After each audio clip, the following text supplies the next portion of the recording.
우리가 창세기 말씀 너무나도 잘 아는 말씀입니다. 창세기 3장 말씀을 통해서 우리가 하나님 안에서 세계교회 모든 성도 여러분들이 창세기 3장 말씀을 통해서 함께 은혜 받기를 소원합니다. 창세기 3장 6절에서 8절입니다. 6절에서 8절 제가 한 절, 여러분들이 한 절, 같이 한 절 이렇게 한번 읽어보도록 하겠습니다. 여자가 그 나무를 본즉 먹음직도 하고 보암직도 하고 지혜롭게 할 만큼 탐스럽기도 한 나무인지라 여자가 그 열매를 따먹고 자기와 함께 있는 남편에게도 주매 그도 먹은지라. 이에 그들의 눈이 밝아져 자기들이 무슨 줄로 알고 무화과 나무에 들렸고 치마로 삼았더라. 같이요. 그들이 그날 바람이 불 때 동산에 거니시는 여호와 하나님의 소리를 듣고 아담과 그의 아내가 여호와 하나님의 낯을 피하여 동산 나무 사이에 숨은지라. 아멘.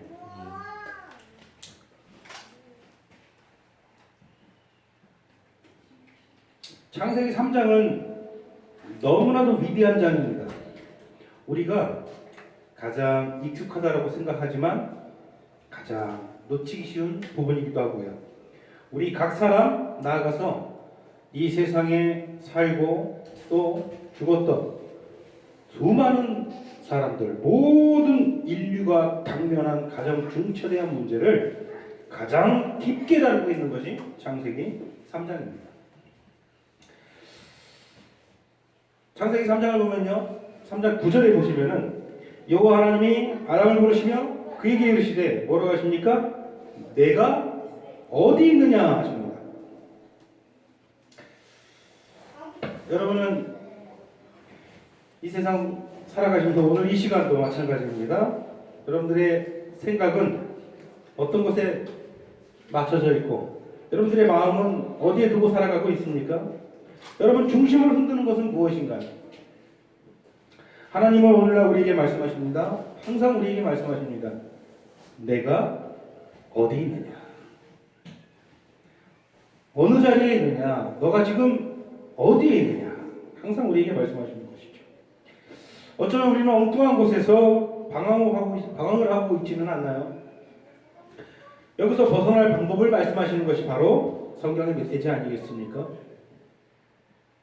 우리가 잘 알듯이 인간의 범죄는 몇 가지 필연적인 결과들을 몰고 왔습니다. 그 결과들에 대해서 오늘 한번 우리가 창세기 3장 말씀을 통해서 살펴보기를 소원합니다. 첫 번째 결과는 무엇입니까? 바로 상실감. 뭐라고요? 모든 인류는 아담 안에서 그 이후로도 동일하게 무엇을 느낍니까? 바로 상실감을 느낀다라는 거예요. 사람의 범죄는 하나님께 대한 인간의 반역은 바로 인간으로 하여금 상실감을 몰고 왔습니다. 상실감.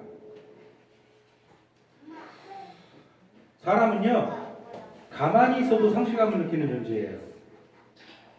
모든 사람이 그래요. 자신이 벗은 것을 알았습니다. 전에는 그렇지 않았습니다. 아담과 하와는 에덴에 벗은 채로 살았죠. 근데 벗은 것을 알았어요? 벗은 것을 인식하지 못했어요.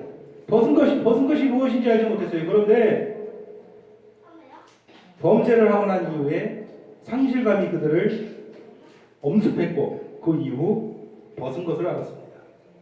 하나님께서 완벽하게 만드신 태초의 인간은 영혼뿐만 아니라 그 몸에도 영광이 있었습니다.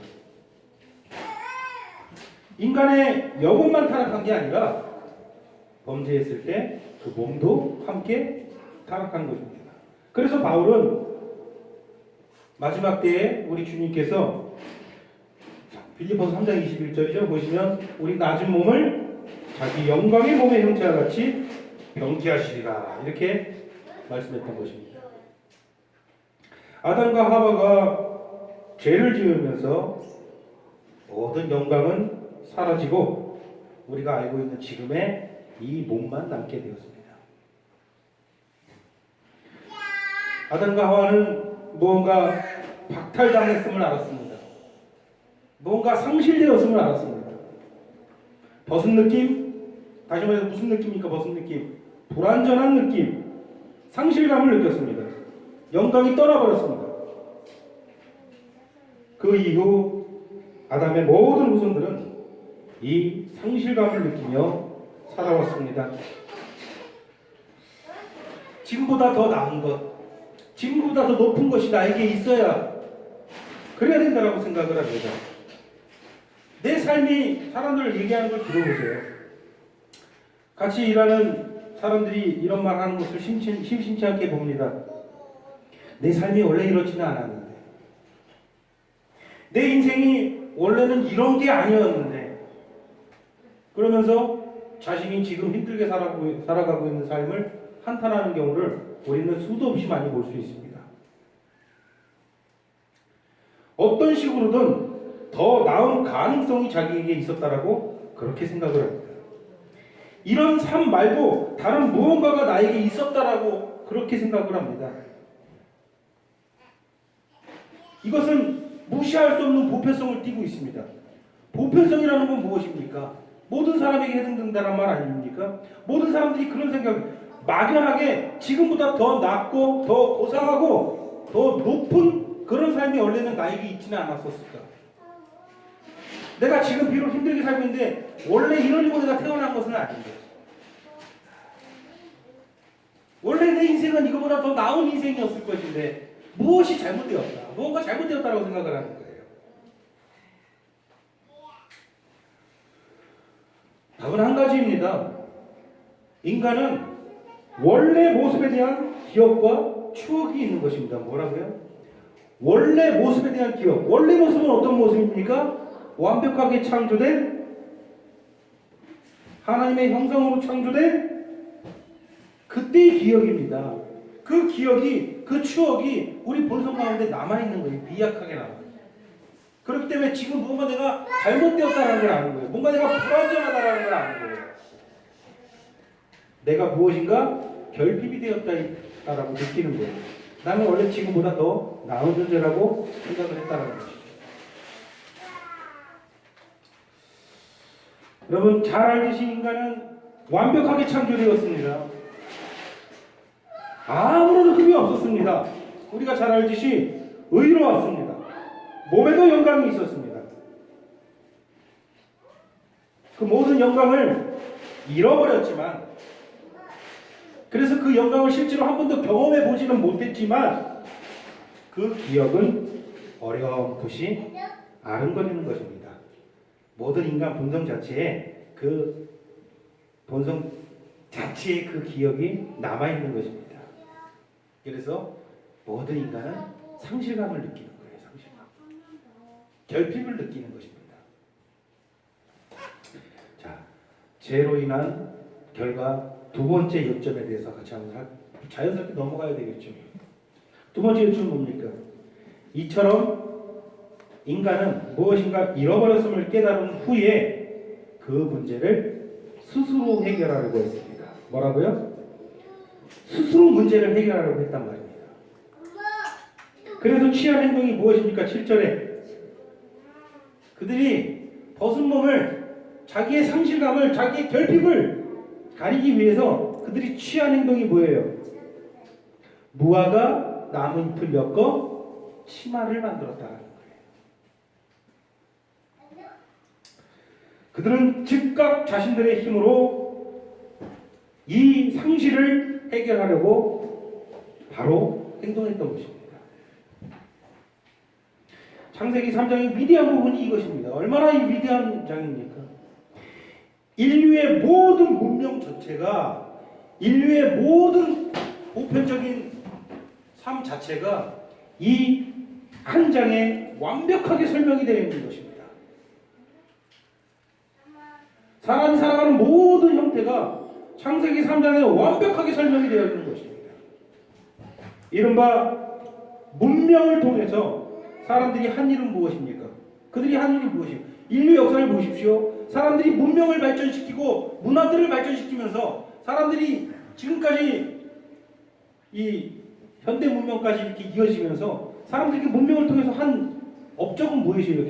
결국은 그들의 벗은 몸을 가리는 거예요. 무화과 나무 잎을 엮어서 벗은 몸을 가리는 거예요.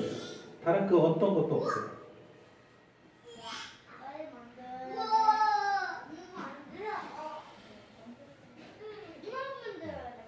결핍과 상실, 불완전함을 어떻게 해서든 해결해 보기 위해서 문명은 세워지고 발전한 것입니다. 이것이 문명의 정확한 의미입니다. 사람은 불완전함을 느꼈습니다. 결핍을 느꼈습니다. 상실을 느꼈습니다. 그렇기 때문에 문명은 계속 발전한 거죠. 사람들이 어떻게 이것으로 자기 벗은 몸을 가렸습니까? 지식에 대한 호소입니다. 지식을 갈망하고 명철을 갈망합니다. 최고의 무화과 잎은 교육입니다. 그러면 자신들이 좀 더 완전해질 거라고, 지금의 상실감에서 벗어날 수 있을 것이라고, 지금의 결핍에서 벗어나고 지금의 부족함이 해결될 수 있을 것이라고 그들은 믿었습니다. 아담과 하와와 똑같죠. 그들은 결핍을 느꼈어요. 무화과 나무 잎을 엮어서 치마를 만들었어요. 그러면 뭔가 이 결핍이, 이 상실감이 해소될 수 있을 거라고 생각을 했죠. 여러분, 철학이 추구하는 것이 무엇인가요? 철학. 지식과 명철에 대한 체험입니다. 그게 철학 아니겠습니까? 더 열심히 연구하고 공부하면 더 고상하고 더 높은 어떤 것을 깨닫고 내 안에 있는 어떤 허기짐을 채울 수 있을 것이라고 생각을 하는 거예요. 그래서 인간에 대해서 연구하고 사람에 대해서 깊이 통찰하는 그런 연구를 계속해서 반복하는 거예요.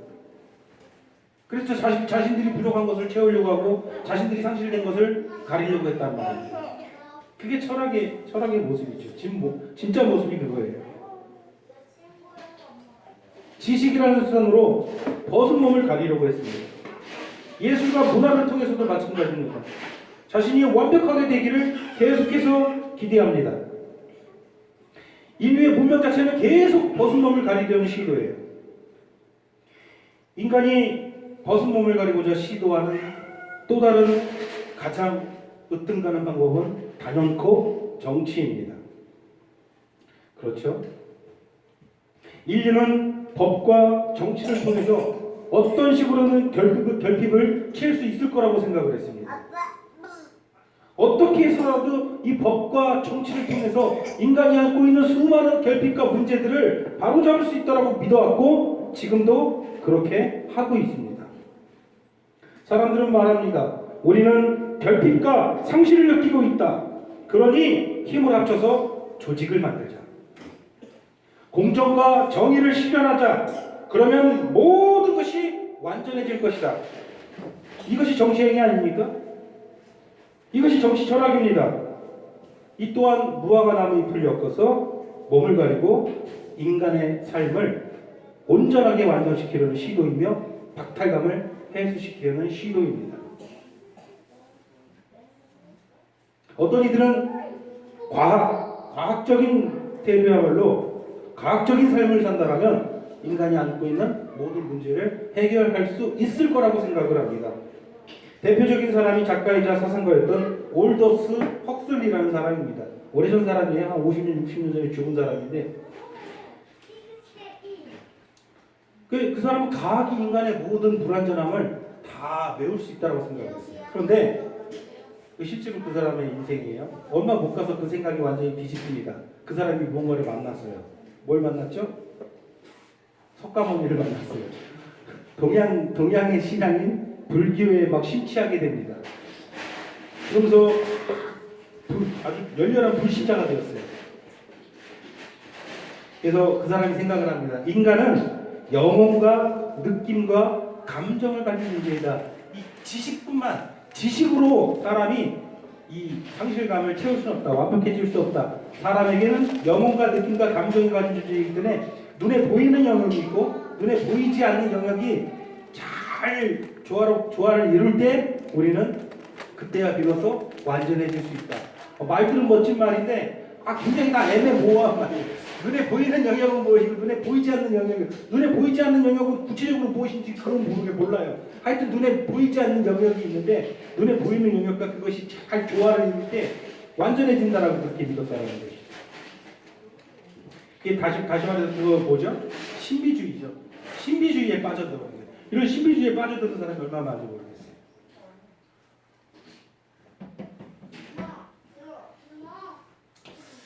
뭐 여러 가지들을 이야기했는데 인류의 문명 자체가 사람들이 성을 세우고 집을 세우고 문명을 이루고 발전하는 모든 것들이 사실은 다 무엇입니까? 결핍을 가리기 위함이에요. 결국 행위는 여러 가지 형태로 나타나지만 교육, 철학, 정치, 과학 수많은 다양한 분야로 나타나지만 결국은 그 행위가 뭐예요? 인간의 부족함을 메우려고 하는 거예요. 상실감을 가리려고 하는 것이죠. 결국은 한 행위는 똑같은 거예요. 어떤 행위입니까? 무화과 나무 잎을 엮어 치마를 만드는 행위였다라는 거예요. 이러한 것들은 어느 시대에나 있어 왔습니다. 아담 이후로 하나님께로 돌아가는 일만 빼놓고 인류는 항상 모든 일을 다 했습니다. 할 수 있는 모든 것들을 다 해봤어요. 한 가지 하나님께로 돌아가는 것만 빼놓고 심지어는 다른 종교 이런저런 종교도 다 얘기했지만 결국은 인간은 계속해서 무화과 나무에 풀렸고 벗은 몸을 가리는 과정을 쉬지 않고 반복하고 있고 지금도 그러고 있습니다. 그러나 사람들은 자신들이 그러고 있다는 것을 여전히 인정하지 않고 있습니다. 여전히 기독교를 조롱하면서 지금까지 인류 역사를 통해서 줄곧 어리석고 잘못된 방법이라고 판명된 그렇게 증거된 그 방법들을 여전히 지금도 의지해서 자기 벗은 몸을 가리기 위해서 여전히 애쓰고 있습니다.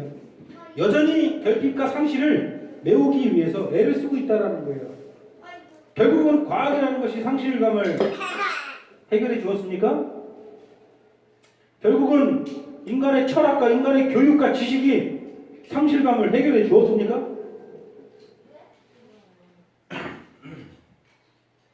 결국은 정치가 상실감을 해결해 줍니까? 계속 똑같아요.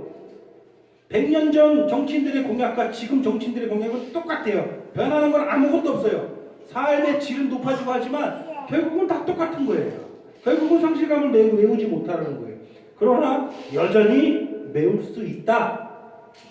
여전히 이것만 완전해지면 인류는 완전해질 수 있다. 이런 허황된 이야기들을 아직도 믿고 아직도 그것을 의지하고 있는 것입니다. 그렇기 때문에 자연스럽게 세 번째 요점으로 넘어가는데 인간이 하나님께 반역한 그 결과 세 번째 요점은 아주 유난히 오늘 본문에서 눈에 띄는 부분이죠. 그것이 무엇입니까? 3장 8절에서 말하는 것처럼 인간이 죄책감과 두려움을 느꼈다라는 거예요. 3장 8절 같이 한번 읽어볼까요? 시작.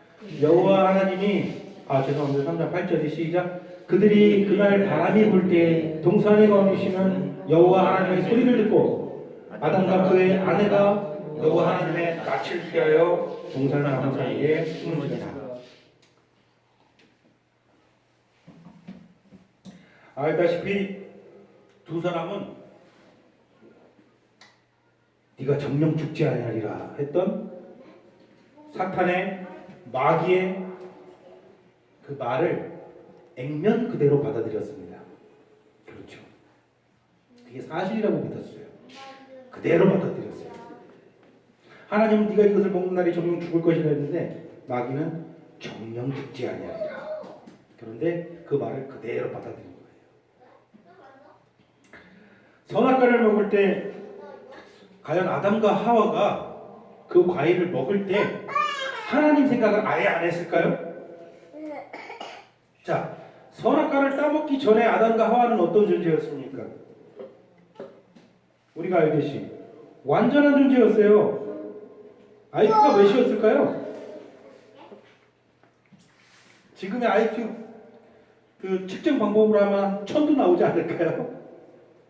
모든 생각과 모든 지혜와 명철을 소유하고 있고 거룩하고 의롭고 완전했던 존재였어요. 그런데 그 과일을 먹기 전에 네가 이것을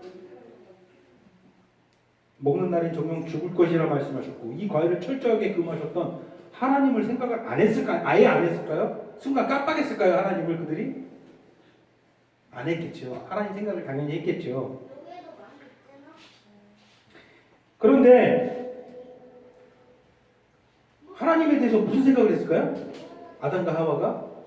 하나님께서 네가 이것을 왜 먹었느냐 추궁할 거를 예상을 했을까요? 안 했을까요? 아 당연히 하겠죠. 바보가 아담과 하와가 그렇게 바보입니까? 4살 먹은 어린아이들도요 엄마 아빠가 하지 말라는 짓 자기가 이렇게 하면요 엄마 아빠가 자기를 혼낼 거를 다 계산하고 움직여요. 그러잖아요. 그러면 하나님께서 분명히 추궁하실 것을 분명히 생각했다라는 거예요. 그럼 내가 하나님께 어떻게 말할 것을 다 생각을 했다라는 거예요. 아무 생각 없이 하나님에 대한 아예 개념이 없이 그것을 먹지는 않았을 거란 말입니다. 그렇죠? 절대 그럴 리가 없죠. 아마도 이렇게 생각했을 거예요. 제가 생각했을 때는 나는 먹고 나서 당당하게 얘기할 거야. 난 전혀 두렵지가 않아. 나는 하나님이 두렵지 않아. 나는 먹고 나서 하나님께 아주 당당하게 내 생각을 얘기할 거야. 난 당당하게 내 권리를 주장할 거야. 난 이걸 따먹을 수 있어. 하나님은 죽을 거라고 얘기했지만 사실은 나를 속인 거였어.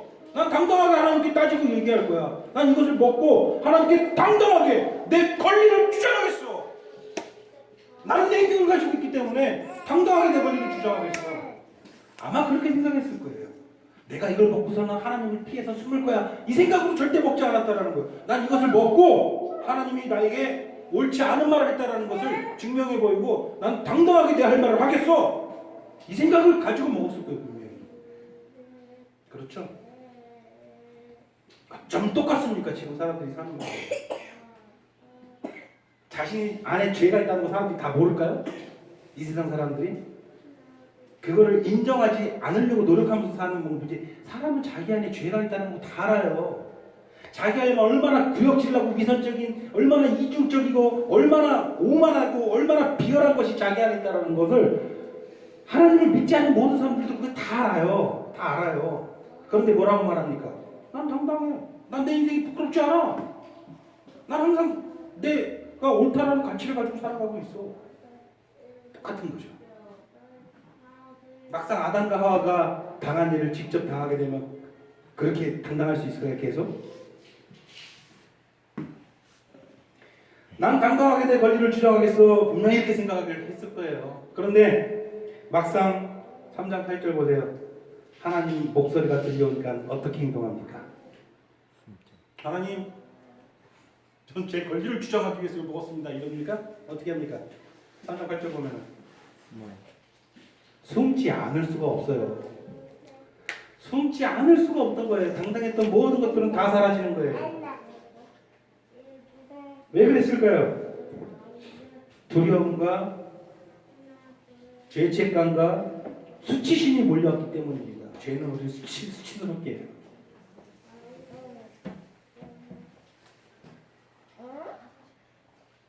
많은 사람들이 자신의 삶이 합리적이고 과학적이고 이성적이라고 말합니다. 그러면서 기독교를 향해서 비이성적이라고 합니다. 과학적이지 못하고 합리적이지 못한 집단이라고 생각을 합니다. 세상 사람들은 자신이 원하는 일을 하고 항상 자신이 당당하다라고 말을 합니다. 그러나 다시 한번 말하건대 아담과 하와처럼 실제로 이런 일들을 경험하면은 절대로 그렇게 할 수가 없는 것이에요. 인류의 삶이, 사람들의 삶이, 인류의 문명들이 얼마나 모순적입니까? 당당하고 온전한 척 하지만 속으로는 자기 자신이 비열한 겁쟁이라는 사실을 인정을 할 수밖에 없는 거예요. 더럽고 추악한 짐승만도 못한 인간이라는 사실을 스스로 알게 되는 거예요. 그것을 인정하고 있어요. 인간은 자신의 양심의 가책을 벗어나지를 못합니다. 범죄한 이후로 모든 인간은 줄곧 그랬어요. 그래서 불면증에 시달립니다. 마음의 소리가 영 잦아들지가 않습니다. 항상 너는 괴물이야. 너는 뭔가 잘못됐어. 이 비열한 인간아. 자기 안에 있는 깊이 있는 양심이 자기에게 부르짖고 있어요. 그러면서 사람들이 하는 말이 무엇입니까? 나는 콤플렉스에 시달린다. 그렇게 얘기를 하고 있어요. 콤플렉스라고 말하고 싶겠죠. 그 콤플렉스가 바로 죄 아닙니까? 절대 죄라고 말을 하고 있지 않아요. 나는 죄인입니다 말하지 않아요. 나는 콤플렉스에 시달리고 있습니다. 이렇게 얘기를 하죠.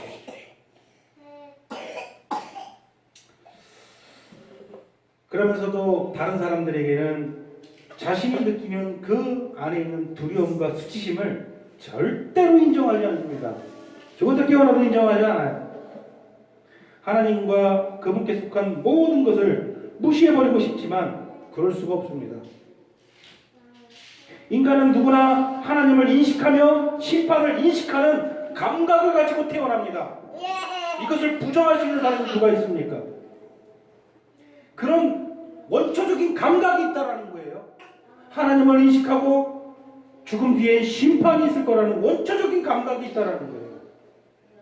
참 인간이 얼마나 신비로운 존재입니까?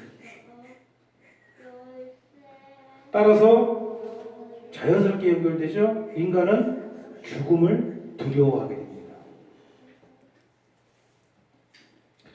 인간은 이 죽음이라는 지극히 평범한 현실을 절대로 있는 사실 그대로 직시하지는 않습니다. 마주하지를 않아요. 왜 그럴까요? 두렵기 때문입니다. 두렵기 때문이에요. 인간이 아무리 당당하고 나는 잘못한 게 없다. 나는 내가 할 일을 했다. 이렇게 당당하게 주장하면 아무리 이상한 사람이라도 우리가 사이코패스하면 무슨 생각이 떠오릅니까? 남들의 감정을 절대 조금도 공유하지 못하는 게 사이코패스 아닙니까? 그러니까 연쇄적으로 사람을 계속 죽이는 거예요. 잔인하게 사람을 계속 죽이고 신체를 그 시신을 훼손함으로 해서 자기가 쾌락을 느끼는 거예요. 우리 일반적인 사람 생각으로는 그것에 대해서 상상도 할 수 없어요. 우리랑 전혀 다른 존재입니까? 아니에요. 인간 다 똑같다라는 거죠. 여러분 지존파 사건 아십니까? 기억하십니까?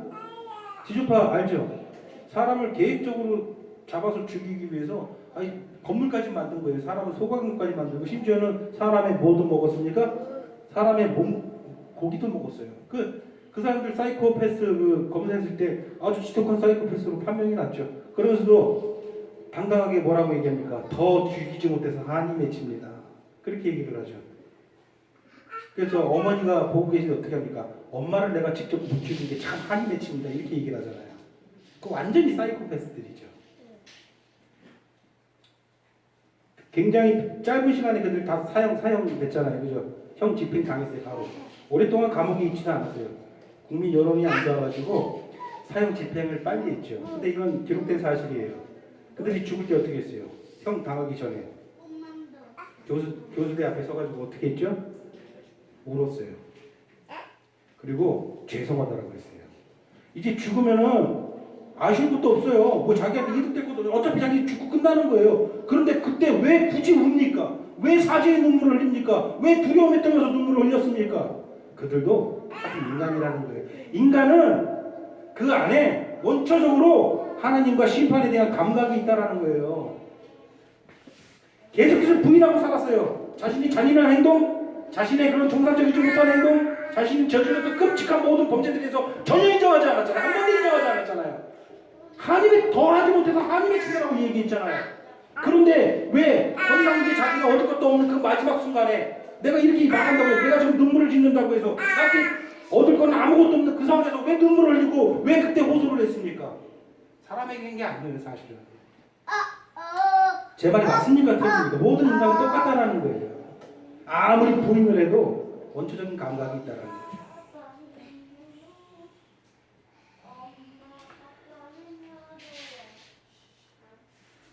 사이코패스든 아니든 인간은 모두가 이러한 상실감과 죄책감 그리고 죽음 앞에서 두려움을 가지고 있습니다. 이게 바로 죄의 결과죠. 사람들은 죽음에 대해 이야기하기를 극도로 꺼립니다. 그런 말 많이 했어요. 죽음에 대해서 이야기하면요 언제 죽을지도 모르는데 좀 열심히 살아야지 이런 얘기하면 옆에서 어른들이 뭐라고 합니까? 아유 그런 소리 하는 거 아니야. 왜 어차피 죽음은 우리에게 당면한 현실인데 이 죽음에 대해서 얘기만 하면 아니 그런 소리 하는 거 아니라고 그래요. 왜 무슨 금지합니까? 어차피 모든 인간이 다 경험하고 나 또한 경험할 건데 왜 그걸 굳이 그렇게 말도 못하게 합니까? 왜? 두렵기 때문에 대면하기 싫어하는 거예요. 생각하기조차 싫은 거예요. 그러니까 그런 소리 하는 거 아니라고 얘기해 버리는 거예요. 그렇다고 안 죽습니까?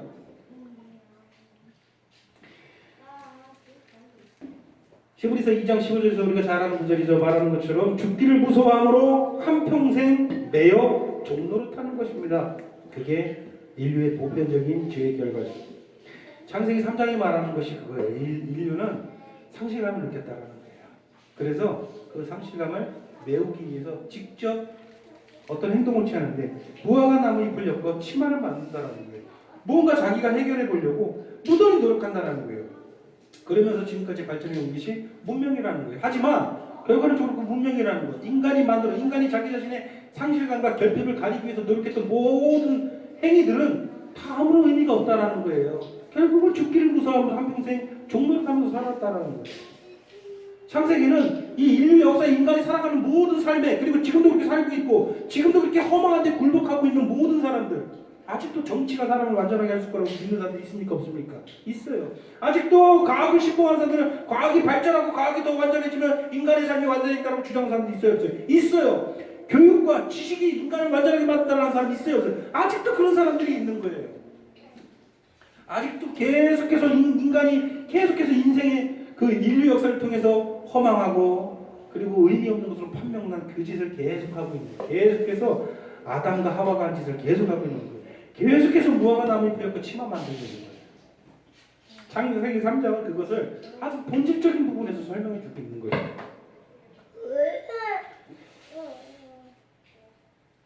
하나님을 부인하는 자도 하나님 믿기를 거부하는 자도 죽음 앞에서는 항상 당당하지가 못합니다. 하나님이 부르실 때 도망쳐 숨고 싶은 것입니다.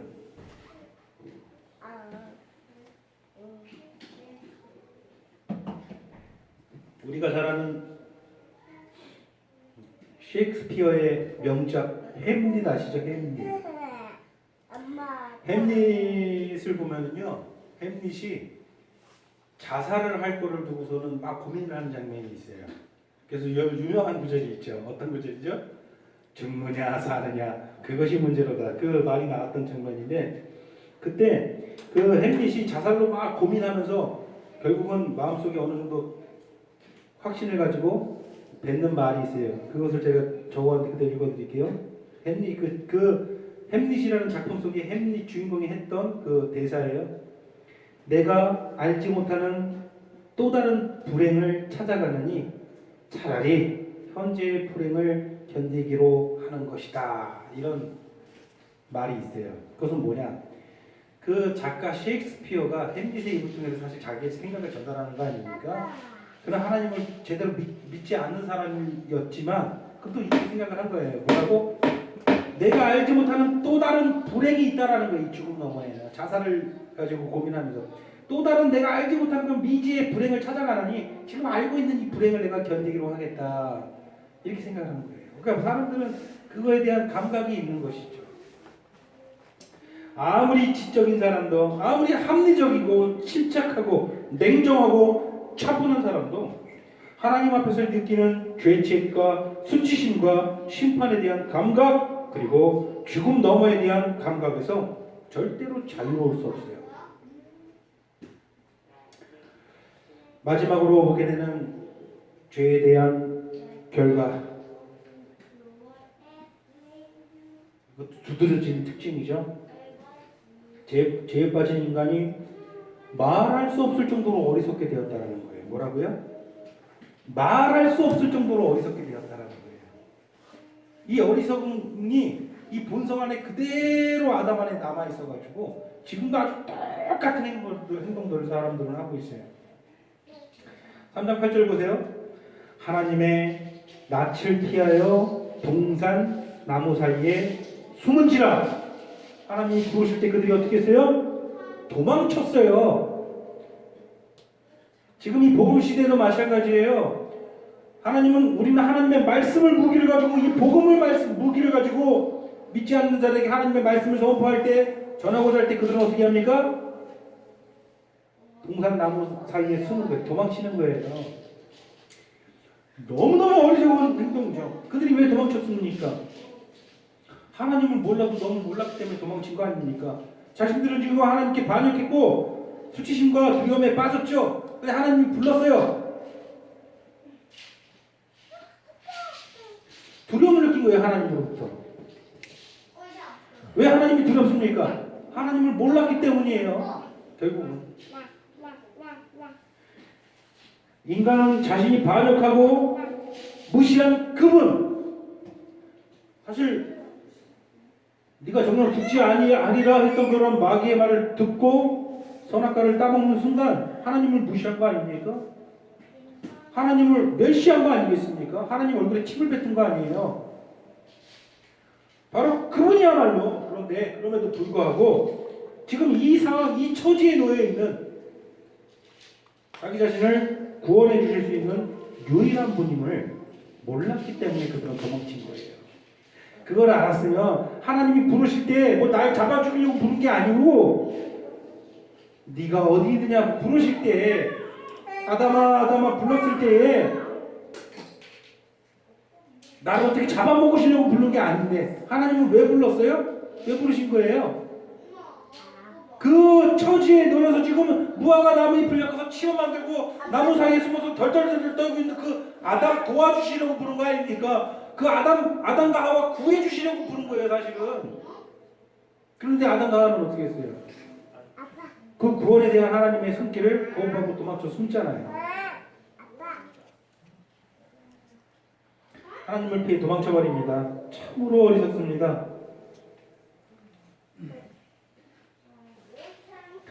이런 인간을 위해서 하나님께서는 3장 21절 같이 한번 볼까요? 3장 21절 같이 한번 보고 시작. 여호와 하나님이 아담과 그의 아내를 위하여 가죽옷을 지어 입히시니라. 무엇을 해주시나요? 가죽옷을 지어 입히시는 거예요. 갑자기 가죽옷이 어디서 났어요? 우리가 잘 알듯이 이 가죽옷은 무엇을 이야기하는 거예요?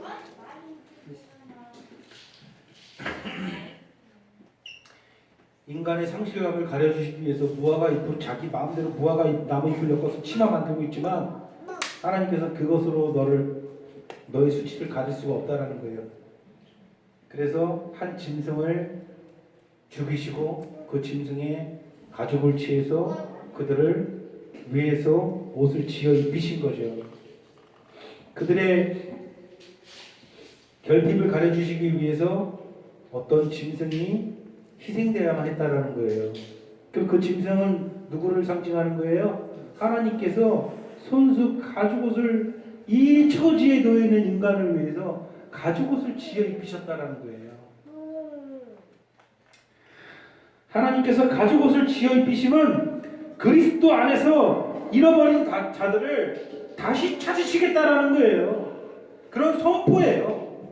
하나님께서 상실된 너희를 내가 다시 찾겠다라는, 반드시 다시 회복시키겠다라는 하나님의 선포예요. 그래서 가죽옷을 지어 입히시는 거예요. 그런데 여전히 사람들은 하나님의 낯을 피해서 나무 사이에 숨는 것 거기까지만 합니다. 숨는 것까지만 해요. 가죽옷을 입으려 하지를 않아요. 계속 도망만 다니는 거예요. 계속 도망만 다니. 언제까지 도망 다닐 거예요?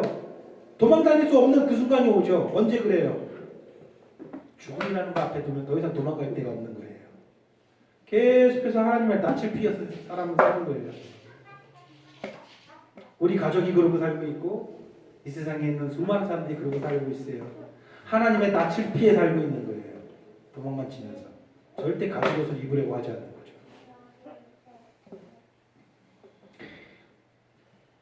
이제 가죽옷을 입고 이 모든 죄의 결과를 여러분들 안에서 확실하게 무너뜨리기를 소원합니다.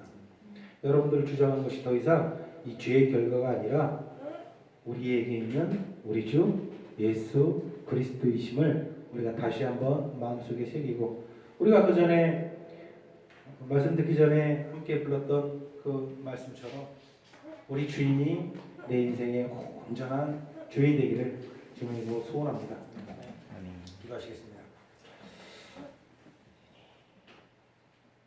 우리도 여전히 똑같은 상실감을 느끼며 살 때도 있습니다. 무언가 결핍을 느끼고 무언가 불안정함을 느끼고 두려움과 수치심을 느낍니다. 그럴 때 세상 사람들은 이 세상에서 어떻게 해서든 무화과 나무에 불렸고 자기를 가리려고 노력하고 살아갑니다. 우리도 또한 나도 모르게 무화과 나무잎을 엮고 있는 내 자신을 발견할 때가 너무 많습니다. 하나님 이렇게 무식하고 어리석은 죄인들을 용서하여 주시옵소서.